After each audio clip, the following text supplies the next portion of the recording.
Shalom. Kembali kita mempelajari kebenaran firman Tuhan. Kita akan melanjutkan pelajaran tentang apa yang kita miliki sebagai anak-anak Allah. Ini bagian keempat. Dan kita buka dari Roma 5 ayat 11. Roma 5 ayat 11. Apa yang kita miliki sebagai anak-anak Allah, bagian keempat. Saya akan bacakan Roma 5 ayat 11. Dan bukan hanya itu saja, kita malah bermegah dalam Allah oleh Yesus Kristus Tuhan kita, sebab oleh Dia kita telah menerima pendamaian itu. Bagian keempat dari apa yang kita miliki sebagai anak-anak Allah, yakni hubungan dengan Allah. Jadi Yesus Kristus mati di kayu salib untuk mendamaikan kita dengan Bapa, sehingga kita mempunyai hubungan sebagai seorang anak dengan Bapa Tuhan kita. Nah, Bapak Ibu saudara-saudara yang saya kasihi, Jokowi sudah barang tentu dia tidak akan mau mengadakan hubungan berelasi dengan lawan-lawan politiknya. Dia hanya mau bergaul, mempunyai hubungan dengan orang-orang yang mendukung dia, orang-orang yang mau bekerja sama dengan dia. Tetapi dengan orang-orang yang menjadi lawan politiknya, dia tidak punya relasi. Saya bisa pastikan itu.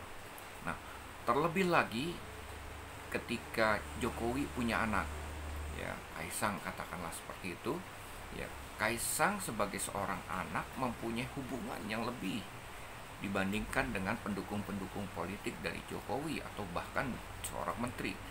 Kapanpun Kaisang bisa berjumpa, mempunyai relasi, mengadakan hubungan dengan Jokowi. Kapanpun Kaisang mau, maka Jokowi akan membuka relasi tersebut. Jadi tidak ada lagi gap, tidak ada lagi batas, karena Kaisang adalah seorang anak. Demikian juga dengan kita, Bapak Ibu. Kita adalah anak-anak Allah. Apa yang kita miliki untuk hidup sebagai anak-anak Allah? Yang kita miliki adalah hubungan dengan Tuhan.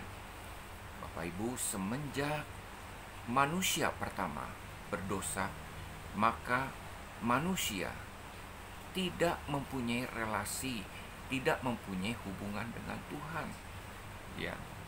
Tuhan hanya mau berhubungan dengan orang-orang yang kudus, benar-benar kudus, tidak ada celah. Hanya orang-orang yang dipilih oleh Tuhan, yang berkenan kepada Tuhan untuk mengadakan hubungan langsung. Misalnya katakanlah Nabi Musa, Tuhan berbicara langsung dengan Nabi Musa. Hanya orang-orang yang tertentu.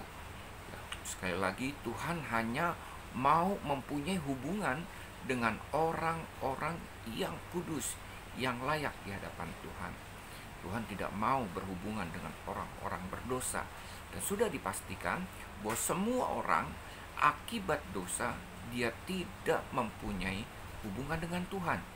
Maka akibatnya orang tersebut akan mengalami maut, hukuman kekal. Puji Tuhan, Tuhan Yesus mati di kayu salib untuk menebus dosa-dosa kita, dosa-dosa manusia. Dia membayar lunas di atas kayu salib. Dia katakan sudah selesai. Artinya manusia tidak lagi berurusan dengan dosa. Ketika dia percaya kepada Tuhan percaya apa yang Tuhan Yesus lakukan bagi kehidupannya, yaitu mati di kayu salib, supaya kita yang percaya memperoleh hukuman, memperoleh hidup kekal. Maka yang terjadi, kita bukan hanya Bapak Ibu akan menikmati hidup kekal di dalam kehidupan kita, tapi terlebih lagi kita mempunyai relasi dengan Tuhan.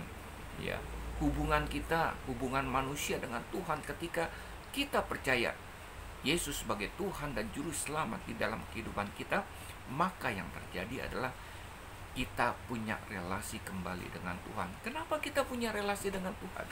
Sama juga seperti Kaisang dengan Jokowi. Kaisang melebihi menteri. Kapanpun dia mau, dia bisa berhubungan dengan Jokowi, ya, karena Kaisang adalah seorang anak.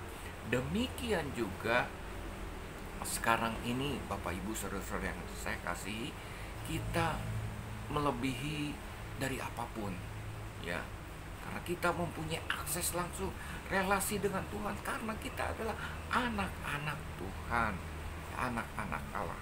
Inilah yang kita miliki sebagai anak-anak Allah. Kita punya relasi dengan Tuhan. Apapun yang kita perbuat akan berkenan di hadapan Tuhan. Ketika kita berdoa, ketika kita membaca Alkitab, Bapak Ibu, kita sedang mengadakan relasi dengan Tuhan.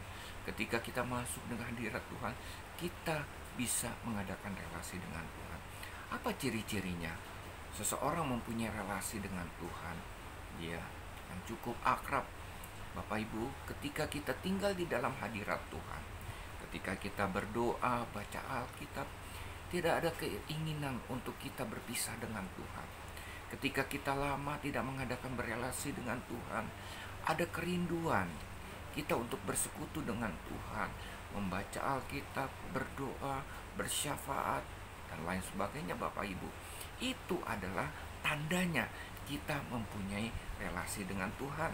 Tetapi kalau kita tidak mempunyai dengan relasi dengan Tuhan, Bapak Ibu, jangankan berdoa, jangankan baca Alkitab, kita ke gereja aja sering bolong-bolong. Kita meninggalkan persekutuan dengan sesama, ya, tidak mau melayani Tuhan, tidak mau baca Alkitab, tidak mau berdoa. Itu artinya tidak ada hubungan dengan Tuhan, tidak ada relasi dengan Tuhan. Kalau kita bisa menikmati relasi dengan Tuhan, ini adalah anugerah Tuhan. Bukan keinginan kita yang kuat, yang merindukan Tuhan, tapi Tuhan tanam di dalam kehidupan kita roh yang membuat kita merindukan Tuhan, yang membuat kita selalu untuk mempunyai relasi dengan Tuhan.